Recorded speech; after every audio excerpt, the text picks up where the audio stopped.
Esse poema que você acabou de ver, do Vicente de Carvalho, veja uma foto dele. Pois é, final do século XIX. É o que se chamava de parnasianismo, não importa agora. Mas esse é um poema bem interessante, que admite uma proximidade com o Velho Testamento, é inegável. Esse poema traz sim uma lembrança do Velho Testamento, a história da árvore, fruto proibido, aquela coisa. O que torna tudo mais complexo quando o assunto é felicidade. Felicidade e cristianismo realmente parecem duas coisas que não se aproximam muito, a não ser depois da morte, que para mim é nada. A felicidade prevista no poema do Vicente de Carvalho soa como algo utópico. Utopia é o livro do Thomas Moros, feito lá no século XVI e idealiza uma sociedade toda cheia de filósofos. E estamos bem perto disso quando a gente resolve pensar um pouco e fazer pergunta. Fazer pergunta é tudo. Certeza.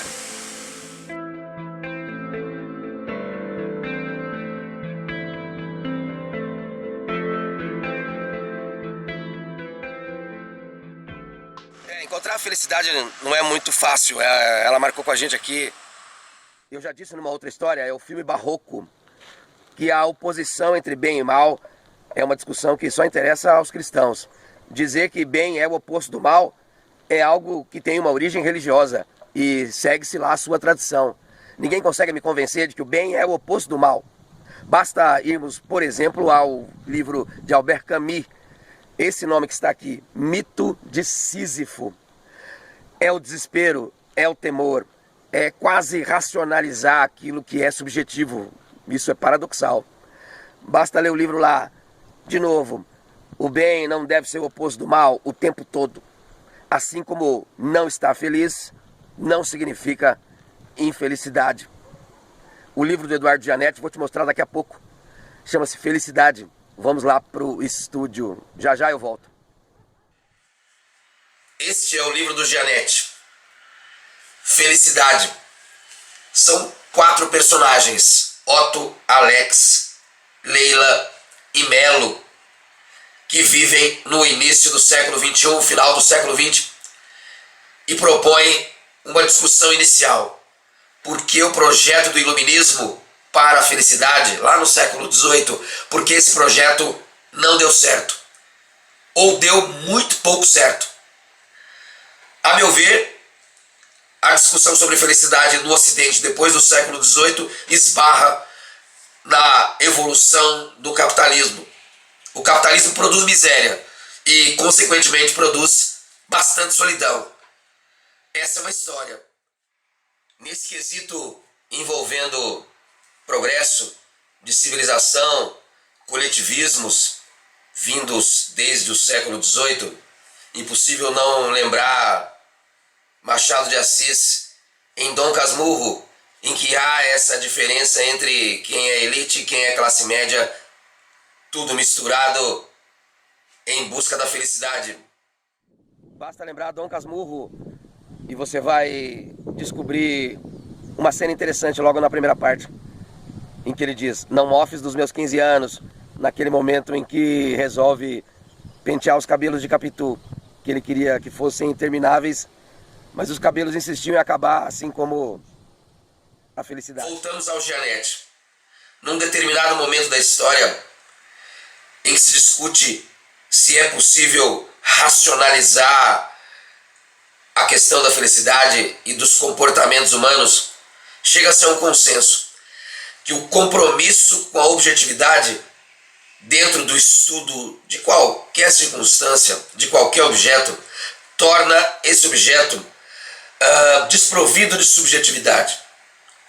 Eis um dilema. A subjetividade é inerente ao ser humano.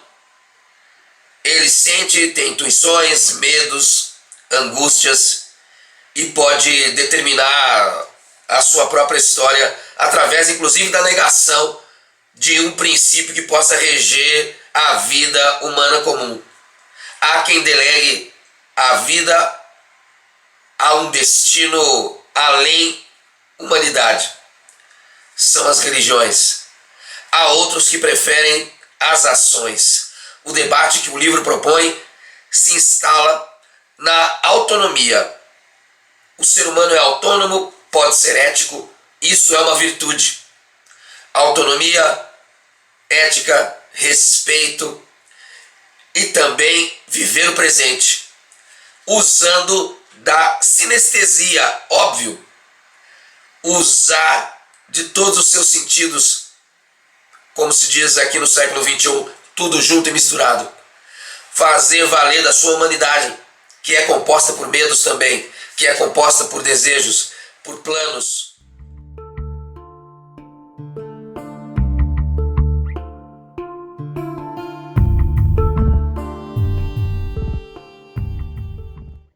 Isto posto, vamos encontrar uma discussão interessante já proposta por Immanuel Kant, ainda no século XVIII, a respeito de felicidade.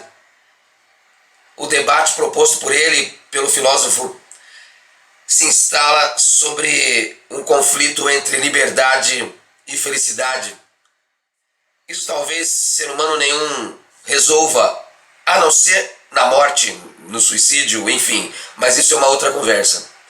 A história da busca da felicidade se dá à medida que o ser humano está disposto a dar-se ao aprendizado. É necessário sempre buscar aprender, fazer perguntas e procurar satisfazer a humanidade inerente à existência. Projetar um ser humano perfeito, um ser humano completo, é uma bobagem. Então, a história da felicidade vai envolver muitos dilemas. Os dilemas não podem ser considerados como necessariamente elementos ruins da vida mundana, da vida comum. É humano ter dúvida, é humano sentir dor, é humano desgastar-se, ter raiva. O que é necessário é instalar-se dentro da coletividade de sua época e dentro da ética exercitar a busca dos prazeres. Não necessariamente acabar com as guerras, eliminar os problemas, isso é ridículo. Não é de se espantar que discutir a felicidade é discutir a existência. Por que vivemos? Temos direito à felicidade ou já somos felizes? Temos direito de discutir isso, inclusive abandonar essa história toda de existência? Por que existimos? De onde viemos, para onde vamos, etc, etc, etc.